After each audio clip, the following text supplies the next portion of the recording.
ಅಧ್ಯಕ್ಷರ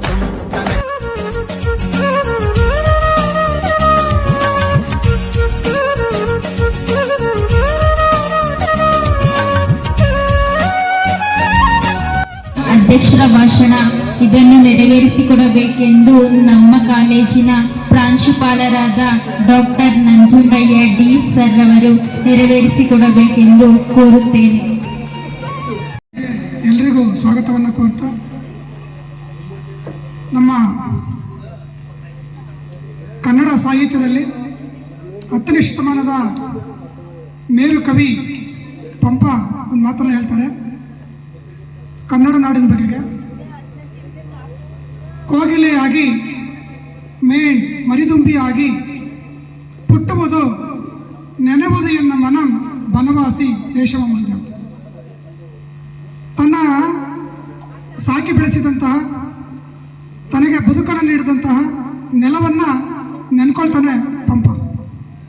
ಹಾಗೆಯೇ ಈ ಕಾಲೇಜಿನ ಶ್ರೇಯೋಭಿವೃದ್ಧಿಗೆ ಶ್ರಮಿಸ್ತಾ ಇರ್ತಕ್ಕಂತಹ ನೆನ್ಕೊಳ್ತಕ್ಕಂಥದ್ದು ನಿಮಗೆಲ್ಲ ತಿಳಿಸ್ತಕ್ಕಂಥದ್ದು ನಮ್ಮ ಕರ್ತವ್ಯ. ಹಾಗಾಗಿ ಈ ಕಾಲೇಜು ಮೇಲುಕೋಟೆಯಲ್ಲಿ ಇಷ್ಟು ಪ್ರಶಾಂತವಾದ ವಾತಾವರಣದಲ್ಲಿ ಸುವ್ಯವಸ್ಥಿತವಾದ ಒಂದು ಕಟ್ಟಡವನ್ನು ಇಲ್ಲಿ ನಿರ್ಮಾಣ ಆಗಬೇಕು. ಈ ಕಾಲೇಜಿಗೆ ಒಂದು 10 ಎಕರೆ ಜಾಗ ಮಂಜೂರಾಗುವ ನಿಟ್ಟಿನಲ್ಲಿ ಯಾವುದೇ ಸ್ವಾರ್ಥವನ್ನು ಬಯಸದೆ ನಿಸ್ವಾರ್ಥ ಸೇವೆಯನ್ನು ಸಲ್ಲಿಸಿದಂಥವರು ಇದೇ ಮೇಲುಕೋಟೆ ಗ್ರಾಮದ ವೆಂಕಟರಾಮೇಗೌಡ ಅಂತಕ್ಕಂಥವ್ರು. ಅವರು ನಿವೃತ್ತ ಕಂದಾಯ ನಿರೀಕ್ಷಕರಾಗಿದ್ದಂಥವರು. ಈ ಕಾಲೇಜಿಂದ ಯಾವುದೇ ನಿರೀಕ್ಷೆಯನ್ನು ಪಡಲಿಲ್ಲ. ಯಾಕೆ ಈ ಕಾಲೇಜನ್ನು ಇಲ್ಲೇ ಸ್ಥಾಪನೆ ಮಾಡಿದ್ರು? ಇಲ್ಲಿನ ಸುತ್ತಮುತ್ತಲ ಮಕ್ಕಳುಗಳಿಗೆ ಪದವಿ ಸಿಗಬೇಕು, ಡಿಗ್ರಿ ಪಡ್ಕೋಬೇಕು, ಯಾರೂ ಕೂಡ ಉನ್ನತ ಶಿಕ್ಷಣದಿಂದ ವಂಚಿತರಾಗಬಾರ್ದು ಅನ್ನೋ ಒಂದು ಉದ್ದೇಶವನ್ನು ಇಟ್ಕೊಂಡು ಅವರು ಈ ಒಂದು ಕಾಲೇಜನ್ನು ಇಲ್ಲಿ ನಿರ್ಮಾಣ ಮಾಡಲಿಕ್ಕೆ ಸರ್ಕಾರದ ಗಮನವನ್ನು ಸೆಳೆದಿದ್ದಕ್ಕೆ ಅವರನ್ನು ನಾವು ನೆನ್ಕೊಳ್ಳೇಬೇಕು ಅಂತಕ್ಕಂಥದ್ದು. ಹಾಗೆಯೇ ಕಾಲೇಜು ನಿರ್ಮಾಣ ಮಾಡಿಬಿಟ್ರೆ ಸಾಲದು, ಈ ಕಾಲೇಜಿಗೆ ವಿದ್ಯಾರ್ಥಿಗಳು ಬರಬೇಕು, ಅಧ್ಯಾಪಕರು ಇರಬೇಕು, ಒಂದು ಕಟ್ಟಡದ ವ್ಯವಸ್ಥೆ ಇರಬೇಕು. ಎಲ್ಲ ಇದ್ದಾಗಲೇ ಅದೊಂದು ವ್ಯವಸ್ಥೆ. ಆ ವೆಂಕಟರಾಮೇಗೌಡರು ಪ್ರಾರಂಭದಲ್ಲಿ ಪ್ರತಿ ಹಳ್ಳಿ ತಿರುಗಿ ಅಡ್ಮಿಷನ್ ಮಾಡಿಸಿದ್ದಾರೆ ಅವರು ಮಕ್ಕಳುಗಳನ್ನು ಕರೆತಂದು. ಯಾಕೆಂದರೆ ಕಾಲೇಜಿದೆ ಅಂತ ಗೊತ್ತಾಗಬೇಕಲ್ಲ, ಹಾಗಾಗಿ ಅಡ್ಮಿಷನ್ ಮಾಡಿಸಿದ್ದಾರೆ. ಅವ್ರನ್ನ ಕೂಡ ನಾವು ಸ್ಮರಿಸ್ಕೊಳ್ತೀವಿ. ಅದನ್ನು ಉಳಿಸ್ಕೊಂಡು ಹೋಗುವಂಥದ್ದು ನಮ್ಮ ಕೆಲಸ.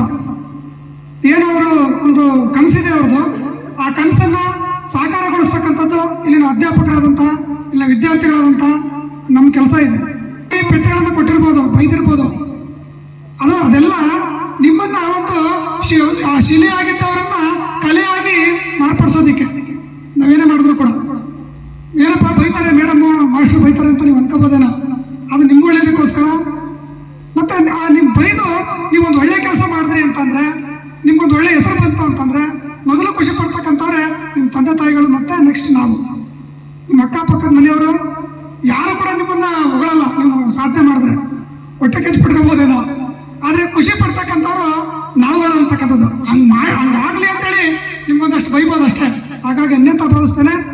ನೀವೆಲ್ಲರೂ ಕೂಡ ನಿಮ್ಮ ಕೆಲಸ ಏನಾಗಬೇಕು ಅದನ್ನು ನೀವೆಲ್ಲ ಮಾಡಿ ಅದರಲ್ಲಿ ಯಶಸ್ಸನ್ನು ಗಳಿಸಿ. ಹಾಗೆಯೇ ದ್ವಿತೀಯ ಮತ್ತು ಅಂತಿಮ ಪದವಿ ವಿದ್ಯಾರ್ಥಿಗಳು, ಪ್ರಥಮ ಪದವಿ ಬಂದಿರತಕ್ಕಂಥವ್ರಿಗೆ ಈ ಒಂದು ಕಾರ್ಯಕ್ರಮವನ್ನು ಮಾಡಬೇಕು ಅನ್ನೋ ಒಂದು ಮನೋಭಾವ ಬಂತಲ್ಲ. ಪ್ರತಿ ವರ್ಷ ಇಲ್ಲಿ ಮಾಡ್ಕೊಂಡು ಬಂದಿದ್ದೀವಿ, ಪ್ರತಿ ವರ್ಷ ಮಾಡ್ಕೊಂಡು ಬಂದಿದ್ದಾರೆ. ಈ ವರ್ಷವೂ ಕೂಡ ಅದನ್ನು ಮುಂದುವರಿಸ್ಕೊಂಡು ಹೋಗ್ತಾ ಇರ್ತಕ್ಕಂತಹ ಹಿರಿಯ ವಿದ್ಯಾರ್ಥಿಗಳನ್ನು ಕೂಡ ನಾನು ಈ ಸಂದರ್ಭದಲ್ಲಿ ಸ್ಮರಿಸ್ತೇನೆ ಅಂತಕ್ಕಂಥದ್ದು. ಯಾಕಂದರೆ ಅದು ನಿಲ್ಲಬಾರ್ದು, ಮುಂದುವರ್ಕೊಂಡು ಹೋಗಬೇಕು ಅನ್ನೋದು. ಹಾಗೆಯೇ ಈ ಕಾಲೇಜು ಏನೋ ಇಲ್ಲಿ ಸ್ಥಾಪನೆ ಆಗಿದೆ, ಅದರ ಧ್ಯೇಯ ಉದ್ದೇಶಗಳೇನಿದೆ, ಎಲ್ಲ ವಿದ್ಯಾರ್ಥಿಗಳು ತಾವು ಈ ಕಾಲೇಜಿನ ಎಲ್ಲ ಸವಲತ್ತುಗಳನ್ನು, ಸರ್ಕಾರ ಕೊಡ್ತಕ್ಕಂಥ ಸವಲತ್ತುಗಳನ್ನು ಬಳಸ್ಕೊಂಡು ತಾವು ಕೂಡ ಬೆಳಿಬೇಕು, ಈ ಕಾಲೇಜನ್ನು ಕೂಡ ಬೆಳೆಸಬೇಕು ಅಂತ ಹೇಳ್ತಾ ನನ್ನ ಮಾತುಗಳನ್ನು ಮುಗಿಸ್ತೀನಿ. ನಮಸ್ಕಾರ. ಒಂದು ಸ್ವಾಗತವನ್ನ ಮತ್ತು ಕಿರು ಸನ್ಮಾನವನ್ನ ಏರ್ಪಡಿಸ್ಕೊಂಡಿದ್ದೀವಿ. ದಯಮಾಡಿ ಮೇಡಮ್ ರವರು ಈ ಒಂದು ಕಿರು ಸನ್ಮಾನವನ್ನ ಸ್ವೀಕರಿಸಬೇಕು ಅಂತ ವಿದ್ಯಾರ್ಥಿಗಳ ಪರವಾಗಿ ಹಾಗೂ ಎಲ್ಲ ಅಧ್ಯಾಪಕ ವೃಂದದ ಪರವಾಗಿ ವಿನಂತಿಸ್ಕೊತಾ ಇದ್ದೀವಿ. ತಾಯಿ ಹೃದಯದವರು ವಿದ್ಯಾರ್ಥಿಗಳನ್ನ ಅಷ್ಟೇ ಪ್ರೀತಿಸ್ತಾರೆ. ಸ್ವಲ್ಪ ಕೋಪದ ಸ್ವಭಾವ ಇದ್ರೂ ಸಹ ಕಾಳಜಿ ಬಹಳ ಹೆಚ್ಚಾಗಿದೆ. ಅದನ್ನ ವಿದ್ಯಾರ್ಥಿಗಳು ಅನ್ಯತಾ ಭಾವಿಸಬಾರ್ದು, ಅದನ್ನ ಸ್ವೀಕರಿಸಬೇಕು.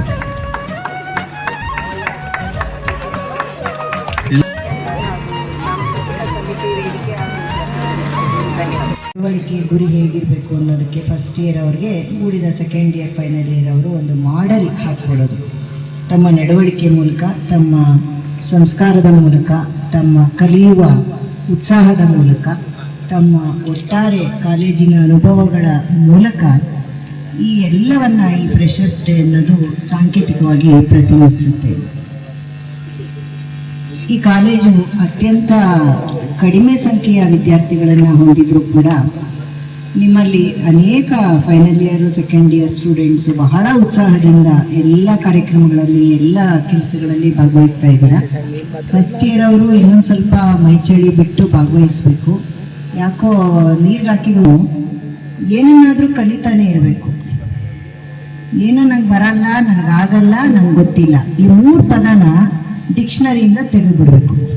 ಬರಲ್ಲ, ನನಗಾಗಲ್ಲ, ನನಗೆ ಗೊತ್ತಿಲ್ಲ, ಈ 3 ಪದ ತೆಗೆದಾಕ್ಬಿಟ್ರೆ ಏನಾದರೂ ಕಲಿಬೋದು, ಏನಾದರೂ ಅಚೀವ್ ಮಾಡ್ಬೋದು. ಲೈಫಲ್ಲಿ ಯಾವುದೇ ಕೌಶಲ್ಯ, ಪ್ರತಿಭೆ, ಟ್ಯಾಲೆಂಟು ಎಲ್ಲದರ ಹಿಂದೆ ಹಗಲು ರಾತ್ರಿ ಪರಿಶ್ರಮ ಅವಶ್ಯಕತೆ ಇರುತ್ತೆ.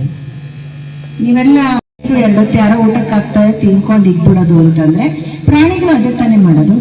ನಮಗೂ ಅದಕ್ಕೂ ಏನು ಸಂಬಂಧ? ಅದಕ್ಕೆ ನಮ್ಗೆ 2 ಕಾಲು, ಅದಕ್ಕೆ 4 ಕಾಲು, ಅಷ್ಟೇ ವ್ಯತ್ಯಾಸನೇನೋ ಅಂತ ಆಗ್ಬಿಡುತ್ತೆ. ಸೊ ನಮ್ಗೆ 2 ಕಾಲಿನ ಮನುಷ್ಯನಾಗಿ ಯೋಚಿಸೋ ಬುದ್ಧಿ ಇರುವ ಬೌದ್ಧಿಕ ಜೀವಿಯಾಗಿ ನಾವು ಒಂದು ಸಂಘಜೀವಿಯಾಗಿ ಸಮಾಜದಲ್ಲಿ ಪರಸ್ಪರ ಕೊಡುಕೊಳ್ಳುವಿಕೆಯ ಸಹಕಾರದ ಮೂಲಕ ಬದುಕುವ ಒಂದು ಪ್ರಜಾಪ್ರಭುತ್ವವಾದಿ ಮನಸ್ಥಿತಿಯಿಂದ ನಾವು